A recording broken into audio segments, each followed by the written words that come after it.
Hello, my name's Ali Richards. I'd like to begin by acknowledging the traditional owners and first storytellers of the land where I am today, the Bunurong people of the Kulin Nation, and to pay my respects to their elders past, present and emerging. As I said, my name's Ali. I'm a short fiction writer and novelist. And until recently, I was also a theatre lighting technician. All the theatres have closed due to the pandemic. And the reason why I'm telling you that is because the story that I'm going to read was inspired by the experience that I've had. Within 48 hours, both of my workplaces closed, and I haven't worked in 6 weeks. And the new reality that we exist in is fairly close to my reality before, but the major difference for me is that my profession doesn't exist. And this story is written in response to that. Thank you so much to Anna for inviting me to read. I was going to do an event, so this is just great that we can do this instead. Okay, so this story is called The First Greatest Novelist There Ever Was. Bill Kennedy phones at 1 minute past 10 a.m. I've just sat down at my writing desk under the window in my bedroom, opened my laptop, and I'm about to start chipping away at my next bestseller when my phone lights up with his name, Bill Kennedy. I don't know any Bills, so I'm mildly intrigued that the name is highlighted clearly across my screen. Probably a new way they get you to answer calls from telemarketers, by making it look like it's someone you know. I figure it's a prank. I open a fresh Word document and start at chapter 3. I like to write like this, new chapters in new Word documents. This way I don't get stuck redrafting what I worked on last week. I've typed just 2 words in my opening sentence that I'd been writing and rewriting in my head all weekend. One morning, Betty woke up and decided she no longer wanted to be a dog walker. When my phone rings again, it's my brother, Leonard. Leonard knows not to disrupt genius being made unless it's utterly urgent, so of course I answer. Leonard! Gary, oh thank God you're okay. What's happened, Leonard? Bill just rang me. Bill Kennedy. Yes, are you okay? What did he want? To ask why you're not at work. I don't have time for pranks, on a Monday morning no less. My brother should know better. Leonard, I'm working on my novel. Please stop bothering me with this nonsense. After hanging up, I can't get my juices flowing on chapter 3. Like many great novelists before me, I decide to go for a brisk walk. I place my phone in my desk drawer, about to leave without it, when I notice a voicemail was left by Bill Kennedy. Hi Gary, it's Bill. I hope you're okay. I shut the phone in the drawer and leave for my walk, bothered and baffled. I try to focus, try to match the rhythms of my sentences to my steps. The truth was, Betty had long suspected she was actually more of a cat person. Being a dog person was something she tried to convince herself she was in her 20s because she thought it might appeal her more to men. I can't focus though. I can't stop thinking how nonsensical my brother was on the phone. I begin to wonder if he's having an episode, maybe some kind of a breakdown. He said that Bill Kennedy is my boss, that I work at a company called Corporate Careers Consulting, and that I have not shown up to work today. Leonard, I'm a novelist. What is that? What do you mean, what is that? Why aren't you at work? I am working. I'm at my desk writing my new novel. A novel what? I arrive home to a message from Lennon. I'm coming over to check on you. No hope of writing now. I pop the kettle on to make a pot of tea and wait for Leonard. By the time the tea is cool enough to drink, he comes through my front door, harried and defeated looking. Leonard, have this cup of tea. He takes the cup and saucer and sits across from me. We're both silent for a long moment. Is everything okay, Leonard? Why didn't you go to work today, Gary? I was at work, Leonard. I approach my brother and hold his hands in mine, a gesture more affectionate than we're used to. I feel him quiver a little under my touch, but he doesn't pull them away. Leonard, what do you do for work? I speak carefully and kindly, like Bill Kennedy in the voicemail. I'm a baker. Leonard speaks slowly too, looking concerned. Yes, that's right. And what is your wife's name? Belinda. He's answering warily, but at least he's answering correctly. You were confused this morning, Leonard. You thought I worked at Corporate Careers Consultancy. You didn't show up to work today, Gary. Leonard, I'm a novelist. I rub my brother's hands in mine, but he snatches them away, as I've been expecting to happen at some point. Enough. Why didn't you go to work today, Gary? I write books, Leonard. You keep saying that. What even is books? I turn around and walk to the small reading room at the back of my home. It's my favourite room in my house. Two of its walls are made up of bookshelves, and the rear-facing wall is a large glass window with a view of my backyard. The only furniture I keep in here is one comfortable armchair and a small side table for cups of tea or a glass of red wine on the weekend. There are no books. My reading room is empty. There aren't any shelves, no comfy armchair, no side table for tea or wine. I run my hands over the walls, looking for drill holes and markings on the paint. Clean, white and bare. My reading room is like an asylum. What have you done with my books? I scream at Leonard. Mate, why don't you just tell me what books are? I search every room in my house, not even the copy of Damascus that had been sitting by my bed where I left it just before turning over to sleep last night. My Tsiolkas, my Garner, my Miles Franklin, where are my Lord of the Rings books? I don't know who these people are, mate, but don't worry, we'll find them. This isn't funny, Leonard.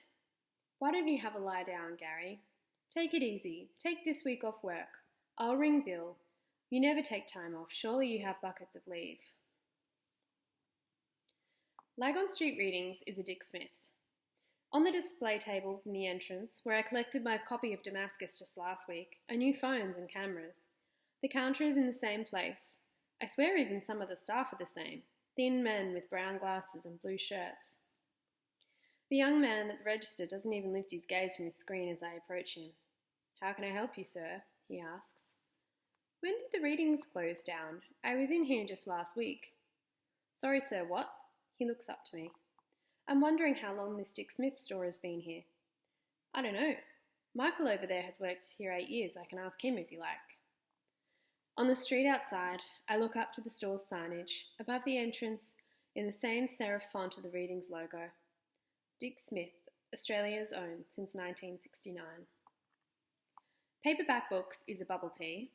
Hill of Content sells yoga mats. Brunswick Bound sells indoor plants. All Brunswick Street Bookstore sells a stand to affix your keep cup to your bicycle. Neighbourhood Books sells kitchen supplies at a wholesale price. The greatest tragedy of all is the State Library, a Kentucky Fried Chicken. It's a clean spring day with starry blue sky and fresh air, and people are scattered across the lawn, red cardboard boxes in their hands. Pigeons waddle over the grass for the leftovers. White refresher towels are littered around everything.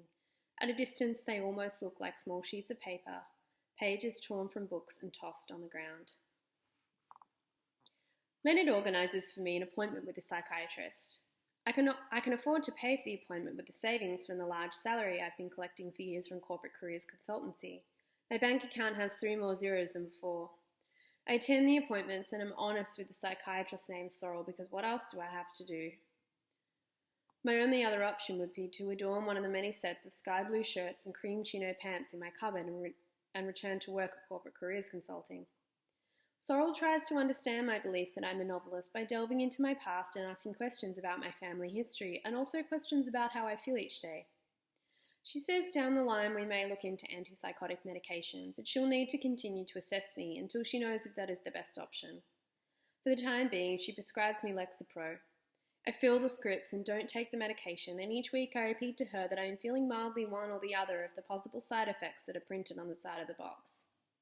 She suggests a number of soothing activities to aid relaxation, and since I have almost nothing else to do, I begin to do a series of yoga exercises on the internet with a woman named Adrienne. Adrienne encourages me to relax, but I can't. I do the exercises merely to break up my time of doing nothing. A famous quote of mine from when I was a novelist was about the time to read.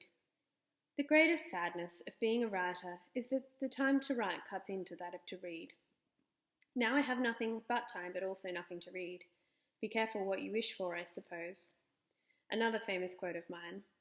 The most frustrating thing about clichés is that they are truths, but as writers we're frowned upon for using them. I guess I'm not a writer now, though. The grass is always greener on the other side. I always read fiction to relax. Now without this to do, I watch television with the subtitles on. I never watched a lot of television, as usually I would read. At least now I have time to catch up on all the series that everyone else had watched. Long series with several 50-minute episodes that I never had time for, like Game of Thrones. I imagine myself returning to work at Corporate Careers Consulting and fitting in with my colleagues talking about Westeros. I'm searching through the diminished fantasy genre section of Netflix when it strikes me that in this new world, Game of Thrones has never been written, and therefore never been made into a television series. Not even a second of disappointment registers before I stand from the couch. My body pulsating with excitement, jittery like I've had too much caffeine. I can write the books. I can write the classics that were never written. I could rewrite my own books. Or even better, I can recreate from memory works that sold far better than mine. I can become the first greatest novelist there ever was.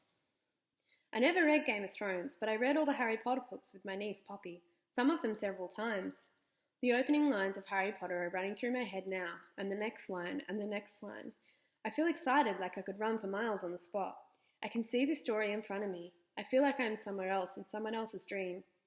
Someone has got a hole in the top of my head and poured in a glass of ecstasy. It's running over my body like cracked egg. This is what it feels like to write. I quit my job at Corporate Careers Consultancy. I tell Leonard I think it was the high-flying corporate life that ran me down. I promise him I'll continue to go to my psychiatry appointments, which I do. Sorrel notes my improvement in mood and says that the Lexapro must be doing a good job. I hardly moved from my desk for days. Days that were flat and so long are suddenly alive again, and I go to bed excited to get up the next morning. When I do put my head down to sleep, my eyes are closed, but my mind is churning away on the next chapter for the day, or with a problem I've been trying to work through. What was the name of the drill company Vernon Dursley worked for? Was it Grunnings? That sounds right, but maybe only because it sounds like Bunnings. I pin large sheets of white paper to the walls in my back room, mind maps of the various aspects of the magical world, and a map for each book. It's a tough gig writing Harry Potter. Although I tell you, it's great fun. One map lists all the creatures I remember. Hippogriffs and blast-ended scroots and unicorns. Another, the rules of Quidditch, 3 chasers, 2 beaters, a seeker and a keeper. Drinks, fire whiskey and butterbeer. I pin a piece of paper to the window above my desk with a famous quote of mine from before. The only thing better than the utter joy of being immersed in a good book is the utter wonderment of being immersed in the writing of a good book. It's a large task, but I know J.K. Rowling worked for 7 years before publishing The Philosopher's Stone. I googled Joanne Rowling and I'm thankful to find there's nothing on LinkedIn. I searched newspapers in Scotland and England, and eventually I find just one article about a teacher at an elementary school in Edinburgh who got in trouble for writing transphobic comments to her students. Weekly, I go to Leonard's house for dinner. Something that I did not always have time for when I was writing, and that I've been told I did not always have time for when I was a busy employee at Corporate Careers Consulting.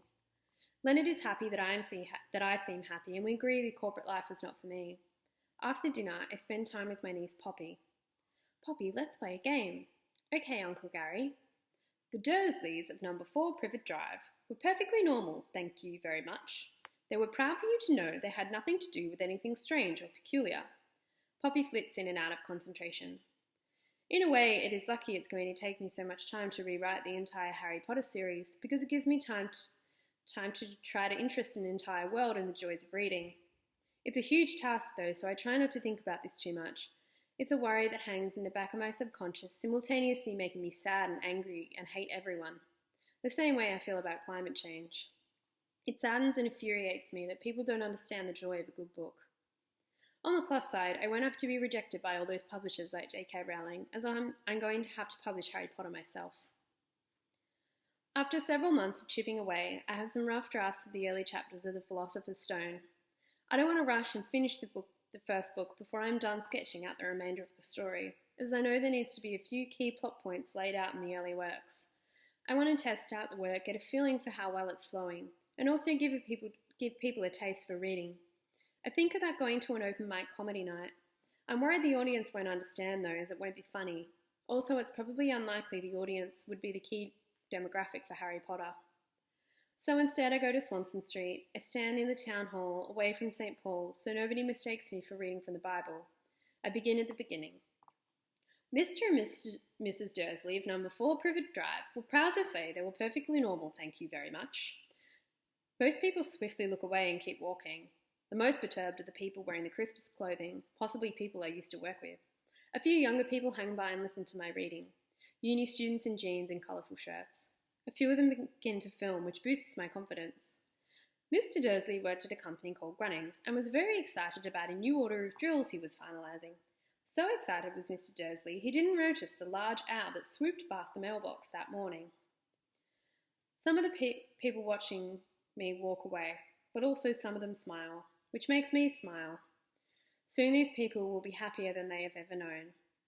They are about to discover the greatest joy there is. Thank you so much for listening to my story. I hope you come back and listen to more of the stories by other writers on the Paperback Book YouTube channel. Thank you. Good night.